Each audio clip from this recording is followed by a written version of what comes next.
नाज़रीन तव्हांखे अपडेट कंदालू। अहम ख़बर आहे त खानपुर में बस स्टॉप ते ट्रक ऐं वैन में टक्कर थी पियो आहे। नतीजे में 4 औरतुनि ऐं 2 ॿारनि समेत 12 ॼणा ज़ख़्मी थी पिया आहिनि। बिल्कुलु नाज़रीन, खानपुर में बस स्टॉप ते ट्रक ऐं वैन में टक्कर थियो आहे। हादसे जे नतीजे में 4 औरतुनि ऐं 2 ॿारनि समेत 12 ॼणा ज़ख़्मी थिया आहिनि, जिन खे इस्पताल मुंतक़िल कयो वियो आहे।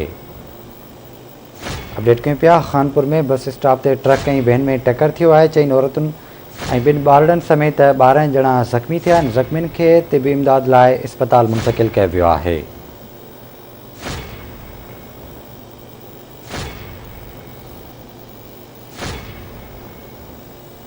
तफ़सील मालूम कंदासीं खानपुर मां अकबर इनकलाबी खान। जी अकबर, कहिड़ा अपडेट्स आहिनि, आगाह कजो।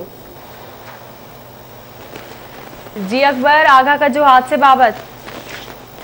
जी, खानपुर बस स्टॉप ते गड़ी से शिकायत वेंदड़ मुसाफ़िर वेंदा ऐं चंदोकोट खां ट्रक ते घाटी पई टक्कर लॻण सबबि 4 औरतुनि 3 ॿारनि 12 माण्हू ज़ख़्मी थिया आहिनि। तक़रीबन मंझि साइना, शहज़ादी ऐं रबुल, मुज़म्मल, ग़ुलाम मैतर, ग़ुलाम सिंह शामिल आहिनि।